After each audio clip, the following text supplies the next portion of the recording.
All right, we'll call to order the Planning Commission meeting of Thursday, March 20th, 2025. If we can start with roll call. Roll call. Chair Dennison. Here. Vice Chair Simcock. Commissioners Brennan. Here. Commissioner Moran. Here. Commissioner Yu. Here. Chair Dennison, you have quorum to conduct business. Thank you, Mr. Cervantes. I would look for a motion to approve the agenda.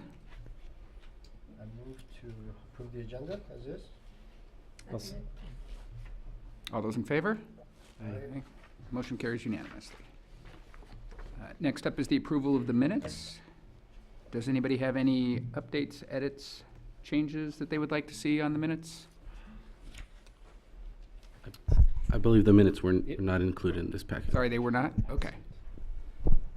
All right, then we will not approve what was not included. Thank you. So we'll see those for the next meeting. Next meeting, yes. Thank you. At this time, we will have our council liaison report. Councilmember Goss. How's that for timing? Perfect. Happy to report that I don't have a report. Our council meeting last week was mercifully short, 45 minutes, I believe, but who's counting? We just had a consent calendar, no public discussions, no public hearings.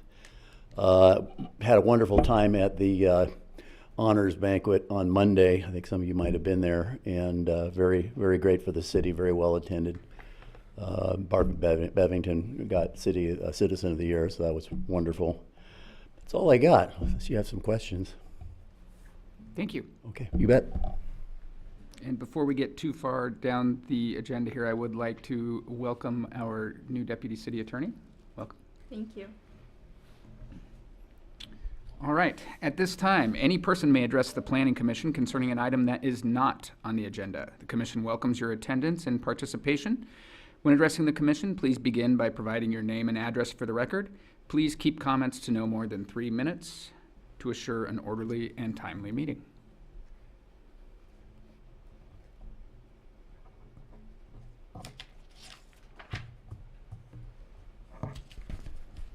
Hearing none, we will move on to our next item, consent, the General Plan and Housing Element 2024 Annual Progress Report. Does staff have a report for us?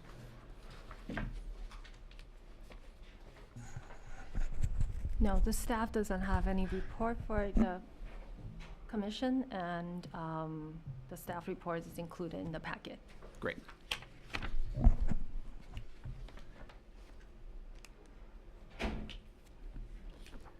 At this time, we will take comment on the General Plan and Housing Element 2024 Annual Progress Reports. If anybody would like to present a comment on those. Hearing none, we'll bring it back for deliberation. Some good progress on the report. I think there were some hopeful numbers on the projected 2025 commission meetings, but I noticed that those were higher than usual, so I guess we're going to backload the year with those. But overall, good progress, and really early in the process, because I believe it's through 29 is the current housing cycle. Is that right? That's correct, to Yeah. 2029. Yeah. So definitely still some time to go to make progress on those numbers. Did anybody have any comments on any of it? I just wanted to thank the staff for the completeness of the report. The first time reviewing it, it was very complete, and I appreciated the additional support in the report as well. So, Yeah, absolutely. Hearing no other comments, I'll look for a motion to consent to submit the progress reports. I will make a motion to submit the progress report. I'll second. All those in favor? Aye. Motion carries unanimously. Thank you. We will have a disclosure of site visits or any ex parte contacts for the next 2 agenda items. No, nothing to report? Okay. Next up is a public hearing for 700 North Sunnyside Avenue, a tentative parcel map 25-01, including map number 84653 for the subdivision of an existing parcel to create a new restricted open space parcel in perpetuity at 700 North Sunnyside Avenue. Does city staff have a report? Yes, we have a report for you.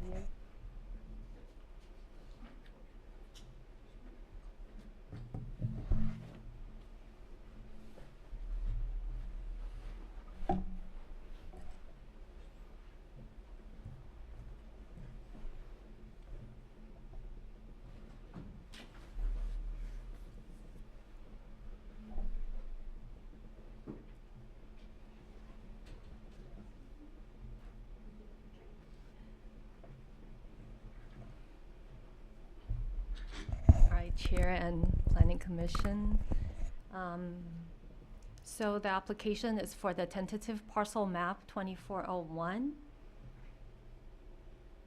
Before we review the application itself, I would like to go over the timeline and the related state statutes. So the project timeline for the development agreement and the specific plan for the the meadows at the Bailey Canyon was effective of May 23rd, 2023. So they will have 2 years to submit the tentative map and also the design review. And the deadline would be year 2025, so it's coming up. I just want to show that they're on track for submitting the tentative parcel map. So the first part of this whole sequence was the legislative approvals, which they have already been adopted and approved by City Council. We're in this second phase of approval, which is quasi-judicatory, and a few updates for you are the tentative track map for the subdivision of 42 homes was approved on February 27, 2024. And we just received a recorded easement from LA County for the Carter Avenue road widening. So we have granted the county has granted us the right to widening the street just last week, March 11th. So now we're at the parcel map to subdivide the Madre del Rosa Retreat Center site to create a open space parcel at the northernmost property. And we are abide by the 5 hearing rules. So the applicant, Madre del Rosa Community, is requesting the Planning Commission to consider the tentative parcel map application at map number A4653 to subdivide the existing parcel into 2 parcels, creating a new open space parcel at 700 North Sunnyside Avenue, which will be strictly for the use, for that use in perpetuity. As you know, the congregation of the Passion Madre del Rosa Community is the property owner of the site. The Madre del Rosa Niue Sierra Madre LLC and the city entered into a development agreement back in 2023 to enter into the development agreement and the specific plan. So in both documents, the congregation is required to subdivide the parcel and to create this open space configuration, record a conservation easement against the northernmost parcel, and apply for rezoning of that parcel to be the retreat center open space. The Subdivision Map Act requires a parcel map application for dividing properties into 4 or fewer parcels.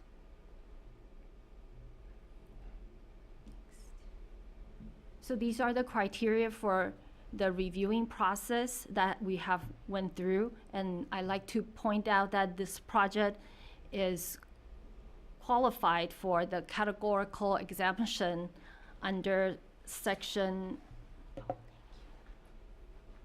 15301H for existing facility, and for class 17 for open space contract and easement, and also for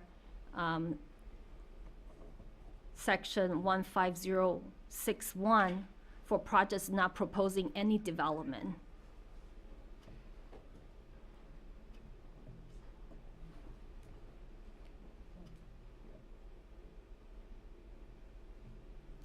The project boundary here depicts that Madre de la Rosa Retreat Center will be divided into 2 parcels.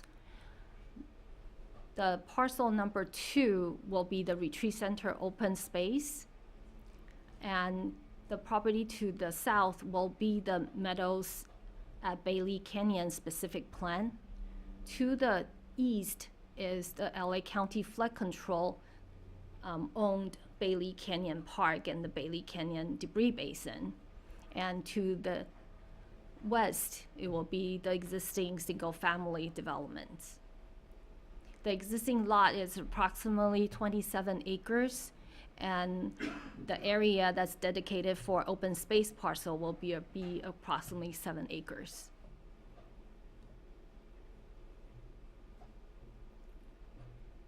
So the tentative track map is a type of subdivision map that shows the layout of the proposed subdivision. It includes a description of each parcel's boundary, and also it sets a conditions of existing easement. So as you can see, there are city easements for the existing water line, and also Edison easements for the existing utilities. And those will be remain or quitclaimed.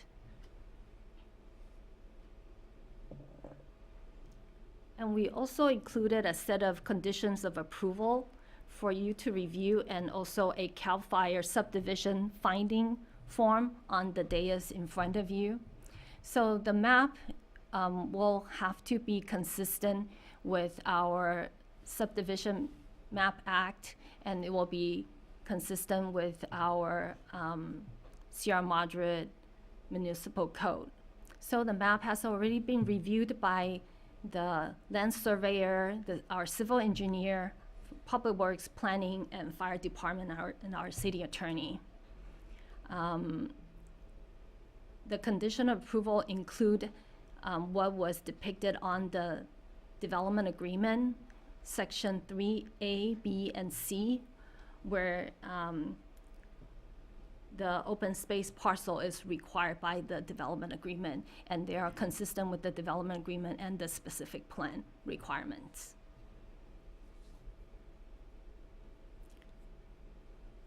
And findings are included in the staff report for the commissions to make decision. The tentative parcel map shall be denied if any of these findings are made.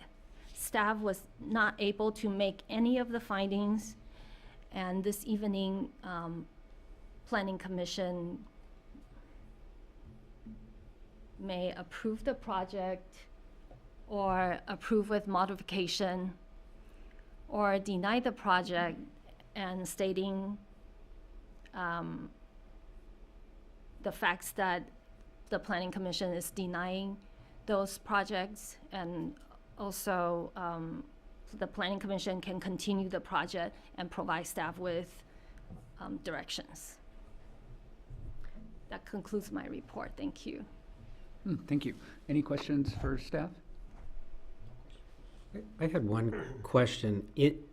And I believe this is very unlikely, but in the unlikely event that the development were to stall or not go through, I know we're expecting to see the tentative parcel map, et cetera. What would happen to the open space portion of this? Because since they're tied together, would there be an outcome in the unlikely event that the development didn't happen?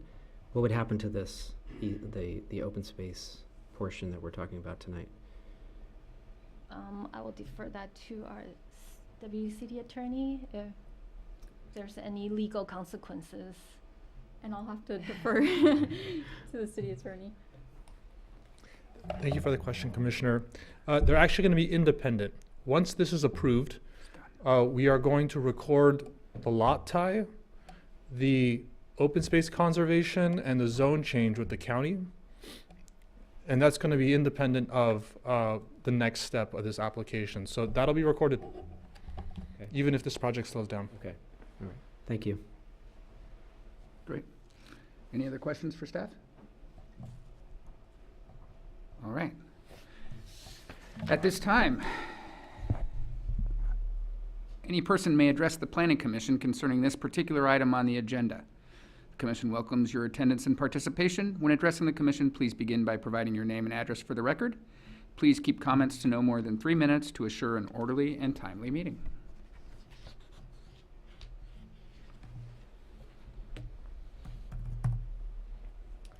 Commissioners, I just wanted to also point out, I don't know if I mentioned it already, but the the easement for the Carterway Avenue right-of-way improvement has been recorded. So we got those rights from Los Angeles County.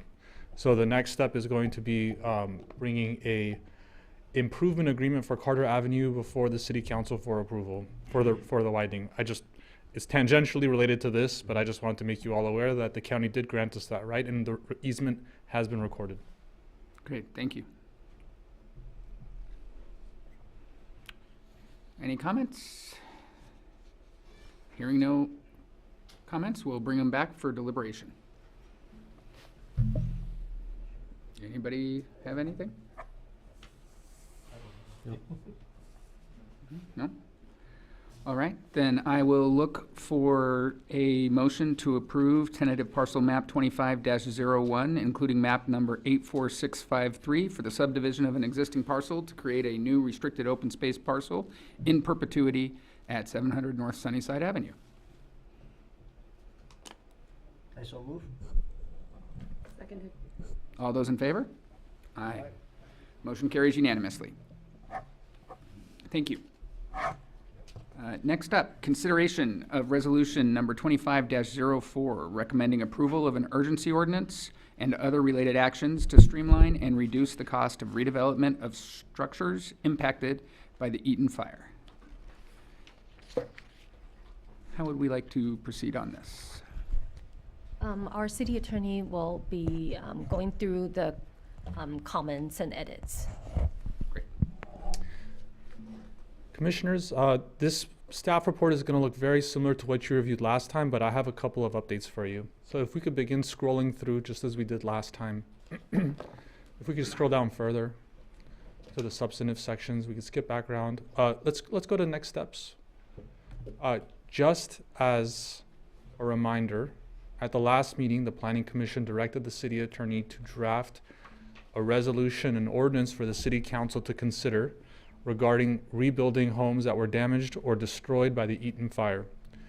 This is going to be, assuming that the Planning Commission renders a recommendation tonight, this is going to be agendized for the City Council on Tuesday. So we're moving quickly. The ordinance is going to be an urgency ordinance. Normally ordinances require 2 separate readings and you have to wait 30 days before it takes effect. This is going to take effect immediately, just like your resolutions, assuming that the City Council adopts it on Tuesday. Scrolling further down. The ordinance is going to be uncodified, meaning it's not going to impact the published municipal code. This is going to remain with staff, and we're going to make property owners aware of it because we have their contact information. Scroll further down. This applicability. This ordinance is only going to apply to those properties that have been red tagged or yellow tagged by our fire official. I apologize, by our building official. So those properties that were damaged or destroyed. It's not going to apply to any other properties, and it's going to expire by its own terms within 3 years of the City Council's adoption. This part is new, and I just want to make you aware of it. under state law, the city can declare a shelter crisis. Now, I don't think the city of Sierra Madre has ever done this before, and it's actually pretty rare. The city of LA, for example, did this recently with respect to the homelessness crisis, and they declared that there's a shelter crisis. And what that does is it allows the city to get around certain building standards if those building standards are somehow impeding development. Now, what the purpose of the shelter crisis declaration in this context is going to be, if for whatever reason the executive orders that we're relying on to get around some of these building code provisions expire, right? Because the governor has adopted executive orders waiving some building conditions.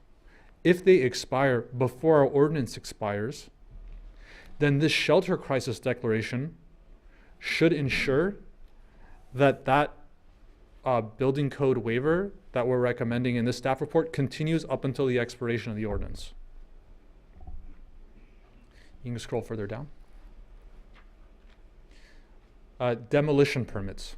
Normally, applicants that are going to demolish their properties will need to apply for a discretionary demolition permit, which triggers a historic resource evaluation. We are recommending waiving that historical resource evaluation because the structure is burned to the ground.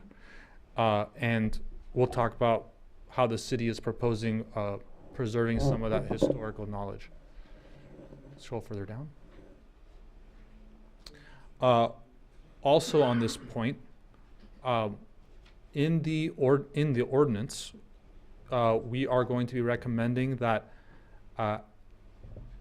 applicants have to apply for a demolition permit within 6 months, and they have to exercise that permit 6 months after they're granted the demolition permit.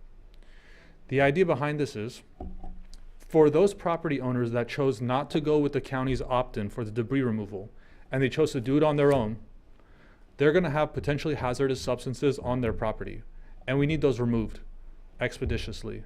And so this ordinance is going to require them to apply for that demolition permit within 6 months if they've opted out of the county debris removal process, and to exercise that. So in a year, all that debris should be gone from that property. All the potentially hazardous debris should be gone from that property.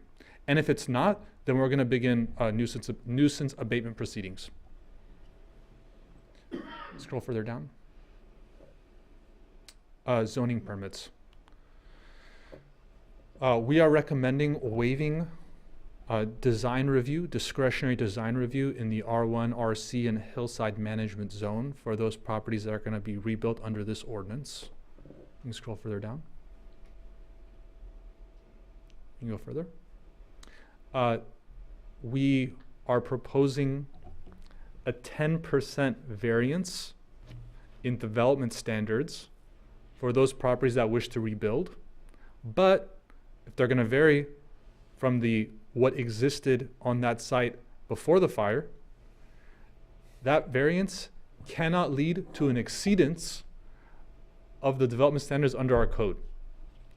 If they're going to exceed the development standards under our code, then they're going to have to come back to this body and they're going to have to apply for a formal variance, and this body is going to have to consider their request.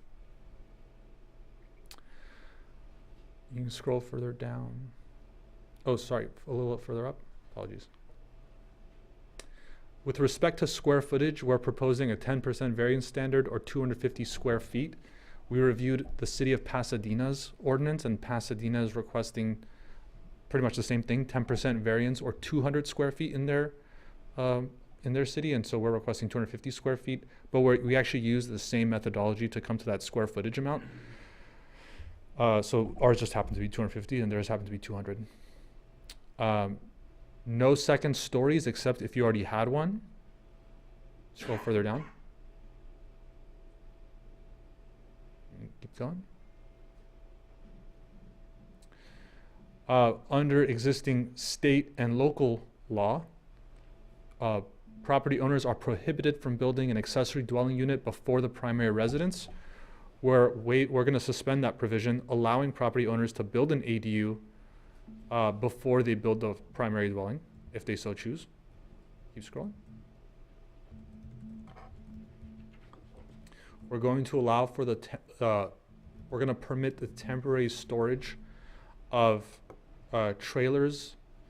Currently, you cannot live on your property or a vacant lot in a trailer without, you cannot waive, I apologize, you cannot live in a trailer on a vacant lot or on your property, and we're going to waive that provision. So we're going to allow individuals to live in a trailer for up to 3 years on that site, but they're going to have to enter into an agreement with the city to make sure that they're maintaining that site properly and that they're connecting to the utilities. Scroll further down. With respect to historic preservation, because we have a lot of homes that may be eligible for historic designation, but have been either destroyed or damaged by the fire, we were recommending that the city consider taking on the historic resource evaluation for all the homes that were impacted.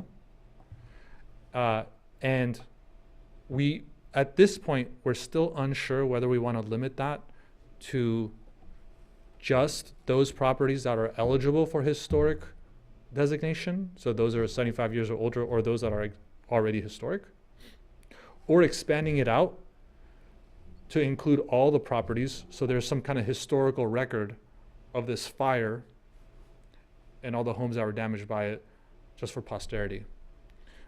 Maybe something to consider for the Planning Commission. Scrolling further down.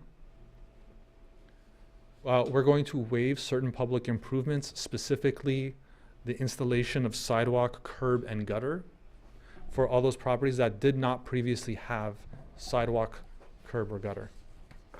Scrolling further down. We are going to extend the life of existing entitlements that have been issued for those properties that have been impacted by the fire but are set to expire this year.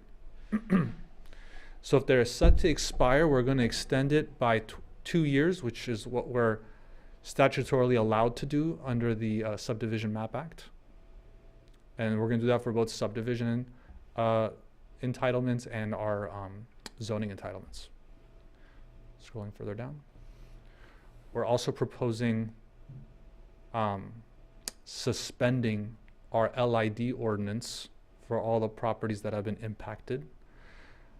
That's the low impact development standards that exist as part of our LA Regional Water Quality Control Board permit for basically collecting the water and making sure that there isn't runoff. Scroll further down.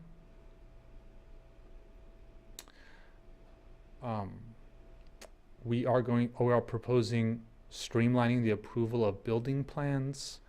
If a property owner, if we determine that a property owner built their property using the 2019 or 2022 codes, they can rely on that set of building plans that they had submitted to the city without having to adopt new plans that are consistent with the, I believe, the 2025 building standard codes that are going to be adopted or published soon. Scroll further down. We're proposing extending the life of existing building permits by 3 years.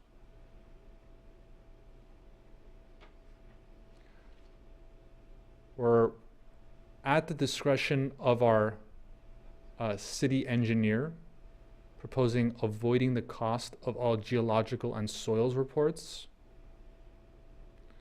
And our engineer is going to have to determine that based on the preponderance of evidence available to him, based on the site conditions. Streamlining administrative review by contracting out the public works functions to our existing consultant that we use for fire code, that we use for our fire code official and engineering work, which is Wildan Engineering. So we're proposing contracting out all public works work to Wildan Engineering, and Wildan Engineering is committed to providing a 10 business day turnaround time on all applications. Researching fire hydrant flows. So I can report back that as of today, we've made official contact with the city of Pasadena, and we made the formal request over at the city of Pasadena, it's not their fire department that does the fire flow analysis, but it's their water department.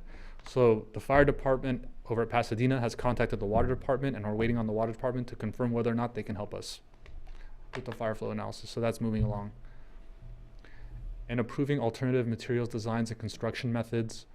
The building official already has the authority, or sorry, the fire code official already has the authority to approve alternative materials, designs, and construction methods. And we're simply encouraging our fire code official to make the applicants aware of this fact. Because if they have trouble obtaining some materials, because there's going to be, I'm sure, a rush to obtain building materials to rebuild all the homes impacted by all the fires in LA County, that they can, we can use potentially alternative building materials or designs if they're as effective, durable, and safe as what's been prescribed in the fire code. One other note I failed to mention is we did get in contact with our consultant who does the historical analysis, and they offered a 10 to 15% discount if we were to do all the properties as part of a historical resource evaluation. So they would take the rate per property, they'd add it up, and they'd provide a 10 to 15% discount on that total sum. And that concludes my presentation. Happy to take any questions. Questions for staff? No questions.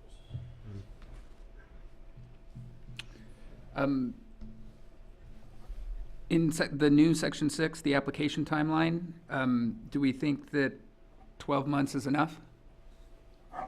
For the demolition permits, we think it's enough. Yeah. Well, there's potentially hazardous material on site. These property owners have voluntarily chosen not to avail themselves of the debris removal process, and the county has said that they're going to get it done in a year. So if the county can get it done in a year, we're expecting these property owners to also get it done within that timeline at least, for the safety of nearby residents.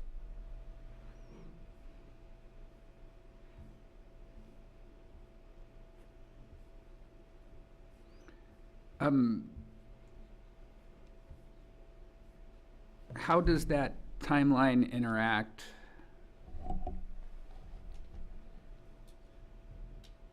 So if debris, we don't know how long there could be possible debris. And it appears to me as written that it may mean that it's 6 months from the ordinance in action by city council. And so if 12 months from now, when it's the rainy season next year, there's more debris resulting from the Eaton fire damage, will they be excluded from this? Thank you for the question. I think we're talking about debris in two different senses. So when we talk about debris, we're talking about the debris resulting from the fire. Now, I'm going to actually turn to the our director of planning here and ask if someone is going to remove soil debris and like mud flow debris, are they required to get a demolition permit to remove that? So the debris that we're referring here is on the private property. So the private property debris that they could either opt in with LA County by March 30th. That is the deadline for to enter the right of entry form with LA County, and Army Corps of Engineer. They will be sending out contractors to remove the fire damage debris within the private property for the homeowners. If the homeowners are choosing not to opt in with the right of entry form with LA County Army Corps of Engineer, then they are obligated to opt out. And then they have to hire their own contractors and go through the demolition permit process. So is the Army Corps of Engineer only, and the county only working on fire debris? That's correct. Okay, then I think I recommend that we change section 6 to, because the way that it says Eaton fire and resulting debris flow, but it sounds like this doesn't apply to the resulting debris flow.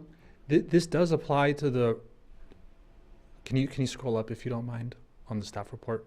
So scroll to the section about discretionary demolition permits. Yeah, perfect. Yeah, back up to the top. A little further up.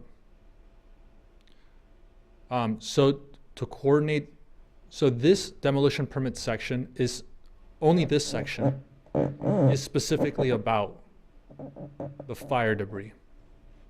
Because to my knowledge, we don't require demolition permits to remove soil-related debris or mud flow debris, anything like that. But the rest of the ordinance does include properties impacted by the mud flows which resulted from the fire. So for example, waiving design review would apply to properties that were damaged by the mud flow. Yeah, so I'm just looking at section 6. If you scroll down to page 132 of the packet.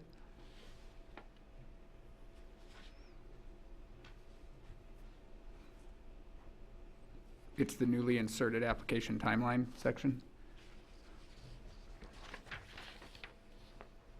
132 of the agenda packet? Okay, she's on the staff report, so we wouldn't find Sorry, it. the staff report, 132 of the, it is, It's the actual resolution. yeah, it's in the actual resolution that I'm looking at. Resolution, yeah. Section 6.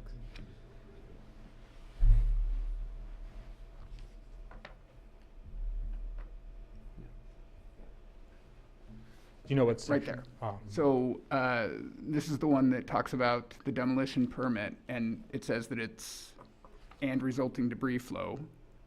yeah, But- good catch, Chair. Yes, we'll strike that language. Okay. So it should read damaged by the Eaton fire. Good Okay. catch, thank you.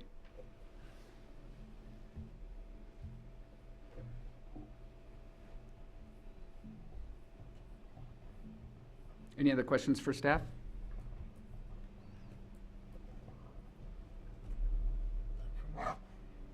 I have one question.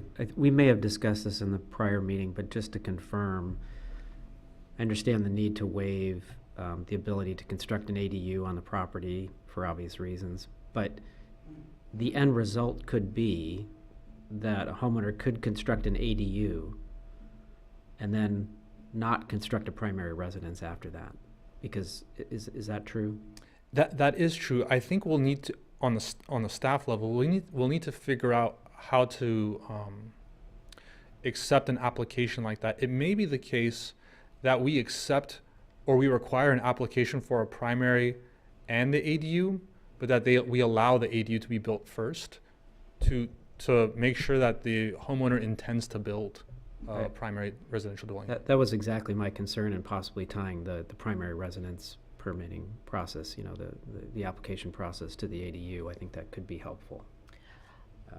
Not required potentially, but I think that's my initial gut reaction to make sure that we have the intention of the homeowner being very clear. It's only questions right now, not Yeah, questions. discussions. We'll deliberate in just a minute, but yeah, that's a good question. Any other questions for staff?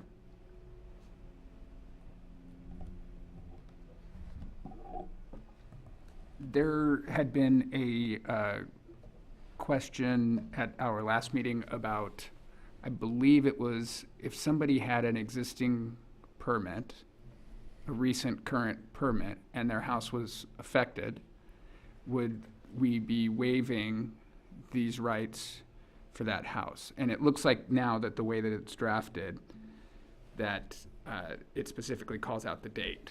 So is that enough? What is the result to somebody who is in, to a house that's in that situation? So the answer is no, we wouldn't. And we're going to take those applications on a one-off basis. That the property owner that was here that made that comment, we're going to let him know that he can apply to the city in writing for a waiver of the LID requirements, and then the city staff will consider that on a one-off basis, but not as a policy matter. Great, thank you. So nothing in here grants that? No. Okay.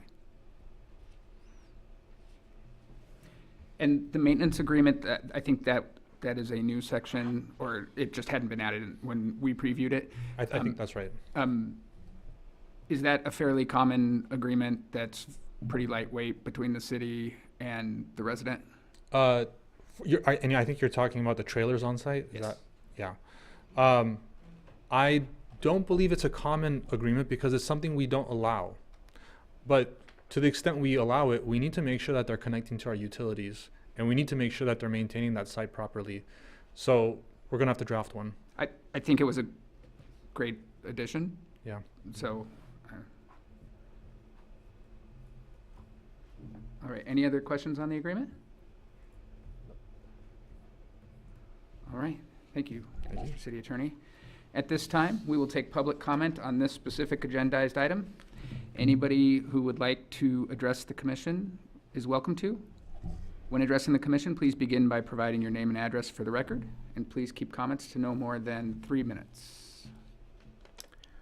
Hi, Chair and Commissioners. John Hutt, formerly of 685 Sierra Meadow, but still of Sierra Madre. One silver lining of when your house burns down is the support and caring that comes in this town from friends and neighbors. It really reminds me what I love about this town, and just walking through town and running into people who say, I'm sorry for that lost your house, even though I never told. People find out very quickly. In fact, I'm late to this meeting because I ran into another former planning commissioner and had to talk to him for a while. But I just thank you all for doing this. I think this is really important. And overall, I think it's a good balance between, the issues of helping those whose house burned down and want to rebuild, but also not bending the rules so much that 10 years later we look back and go, oh, how did that thing get here? And so I think, primarily focusing on the procedural and the fee relief is the right way to go. I don't have a lot of specific comments, but I'm happy to answer questions if you have. The one thing I'd like you to keep in mind as you review it and think about it is that normally you'd think 3 years is plenty of time for somebody to rebuild their house, but keep in mind these are not people who were planning necessarily to rebuild their house and haven't started the process, and actually won't be able to start the process for still quite some time. I mean, so far, the only thing I've done on this is call Manish, former planning commissioner, Desai, who's an architect, and talk about sort of general concepts. And, he said, well, do you have a survey? And I'm like, yeah, it and many of my other important papers were in the supposedly fire-safe, fireproof file cabinet, but they're gone, right? And so it's really a whole process of starting over from scratch. It's also fighting with the insurance company, because you really can't figure out the scope of your rebuild until you understand what your funds are going to be, right? So it's not a 3-year process that starts from day one. It's a process that's probably going to start maybe when the Army Corps of Engineers actually cleans the stuff off. Then you can go out and get a survey. Then you can start thinking about this stuff. Then once you settle with the insurance company, you can start planning what the scope and whatnot is. So I just think about that on the timing aspects, especially I think on the demo issue, like the Army Corps is going to take the structure and what's right around the structure and any unsafe trees for their process. But they might leave other trees that you want to remove. There might be some mud flows. But I don't think that requires a demo permit, that other stuff. So the timing on that permit is not so much of an issue. But I do have concerns that as you go through the process and you get to the building permit stage, especially if you need follow-on building permits, that might not come for a long time. And so I don't know if you can kick that particular element out, like from 3 to 4 years, or maybe give the director discretion to extend that or something in case that happens. Because, like you said, as the city attorney said, there's going to be a lot of people rebuilding. There's going to be a big demand on contractors. It's going to be hard to get all these things done. And so it's just going to be, an adventure. That's the way to look at it. But again, I appreciate everything y'all are doing, and thank you much, and happy to answer any questions you might have. Does anybody have any questions for former Chair Hutt? Thanks. Thank you. I just wanted to address one of the points that former Chair Hutt raised. Initially, when we had drafted this ordinance with this 3-year term limit, We had drafted it that way because we were concerned that if the governor's orders, the governor's executive orders lapsed, then we wouldn't have the legal authority to waive some of these building conditions. But if we adopt the shelter crisis, which we're introducing today, I'm not so concerned about the governor's executive orders. Just food for thought. So a question on what you just said, are you saying that,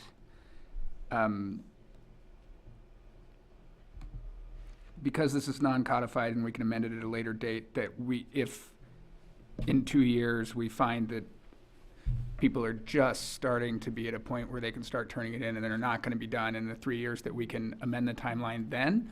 Or are you recommending that we can extend the timeline now? I'm saying you can consider extending the timeline now, because if we have a local shelter crisis declaration, we have an alternative legal source of authority to rely on beside the governor's executive order. Okay, thank you. All right, I think with that, we can start some deliberation. Anybody have anything they'd like to start with? I had a comment on the hypothetical that someone might build an ADU but not a main house. I think with the number of structures that we have in town, that situation would be fairly unlikely. And even if all of the structures did just do ADUs, it's still so few that if it made people's lives easier, I wouldn't care that much. But I would suspect that out of all the structures that most people are going to be rebuilding a main house, and that is their intent, and that this is such an edge case or a rarity that introducing any extra logistical burden isn't something I'm passionate about doing to just address that hypothetical scenario that I would expect to be fairly rare or non-existent. My thoughts are in a similar vein that I think given any opportunity to have something permanent on the site built and not put any kind of restriction on, having your plans already with the ADU, just to it could slow them down, because then you have to plan both of them, get them into the plan, so then giving them the maximum flexibility to put a structure on there to be able to, I think that's a better solution than having a trailer out there for, maybe an extended time that would not allow. So I would sort of err on the side of allowing a little bit more lenience in that. I agree with that.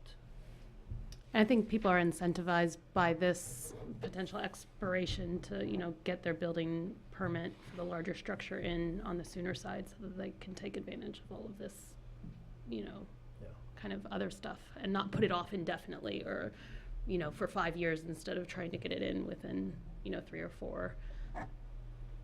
Well, I think the incentive to build an ADU is that it has slightly lesser requirements. Yeah, that as Right, well. so- You can start Or there. they go prefab, right, on something like that, Yeah. and maybe they do Yep. regular Yep. stick built You on could them. put a train car out there, as I bring up on the regular.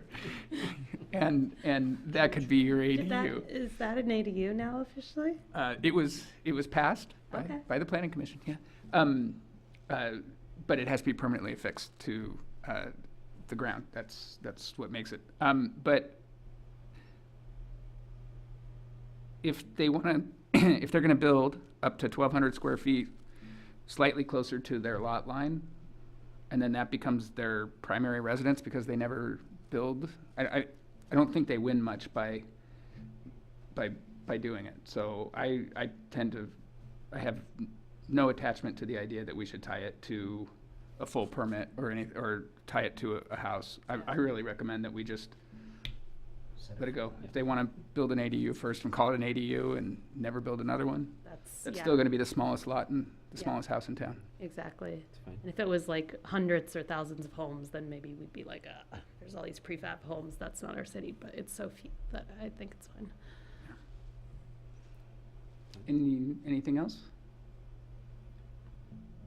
The time frame thing, the 3 years versus extending it, I mean, I see the point of the new sort of paragraph that was inserted in there, giving us a little bit more leeway in that. Would we consider maybe extending it to a little further? I am all for extending that timeline. I've heard, we've heard it from former Chair Hutt. My neighbor is going through it, and his is mostly exterior damage, and it's just the insurance companies aren't taking the calls. I don't know if anybody's been by the Home Depot lately, but pallets and pallets and stacks of wood and building materials is just all that's out there. I don't know how, 3 years just doesn't feel like enough time to me. And I think that we are protected because we've got the demolition ordinance in there. So I could support that. it's not like there's gonna be an eyesore on the lot.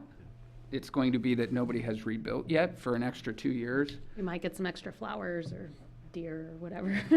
That's right. I mean, absolutely. So I would actually recommend if the council's amenable to move it to 5 years.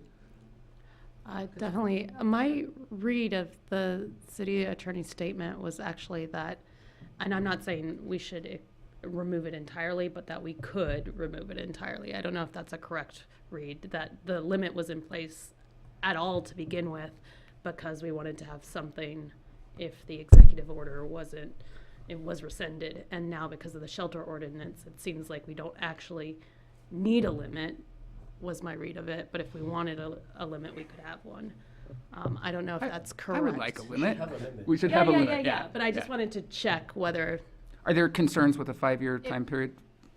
If I may, it was previously tied to the executive order so that we had the authority to waive these things. We didn't have authority outside of that legally, but we would have authority to be waiving building code requirements if there's the shelter crisis declaration independent of the executive order. Yeah. So we can set our own timeline for expiration now. yeah. Yeah. So, but my read was that, like, we could set, not that we should, but that we could set an arbitrarily long expiration. Hypothetically, as long as the shelter crisis is still in effect, then Yeah. So I agree that we should also set a limit. I just wanted to mention that I don't think that there's any, like, the limit could be as large as we wanted. 5 seems reasonable to me And- to start with. And I wanted to check whether we could, at a later date, extend the limit. Say we get up to that 5 years and we hear from some homeowners, like 4 or 5 of them have run into trouble, whether we could at that time Yeah, extend it to 6 or something. I think she can confirm, but I did hear that we're allowed to amend it. yes, I believe so. Yeah, you. and including extending it. Correct. Sounds good. Or, I mean, either direction, Yeah. right? We get another bite at the apple. Yeah. If for some reason it needs to be changed. So then my only question all of the hard work that we've done towards getting it to 3 years, there's a couple of state laws in there that have 2-year limits. Are there concerns about those if we extend to 5? Or, like, do we need to change the text so that we offer 2 of those instead of just 1? 'Cause I think there were 2-year extensions on a couple of those. Yeah, my only concern is for the non-building code related provisions of state law. So, like, for example, that requirement that the ADU come before the primary dwelling, that's not in the building code. That's in the government code. And so that won't be waived by our shelter crisis declaration. So if the governor's executive order on that lapses, that provision is not going to be enforceable anymore. But everything else that's in the building code is okay, including, and we with respect to entitlement extensions, we have full authority there. Okay, great. With respect to building code extensions, that's under the building code, and that's going to be waived with the crisis declaration. Okay, and I see that you included one of your famous catch-all statements in the end about severability, such that if we can't do the ADU any longer, the rest of the code still exists. Great. All right, so then I think we have the one text edit. We have, we're all fine with the ADU not being tied to anything. We want to make it a 5-year policy. Could I ask a question of our commenter, our earlier audience member? Yes. Allowed to at this time? We're not technically supposed to, but we're going to. Okay.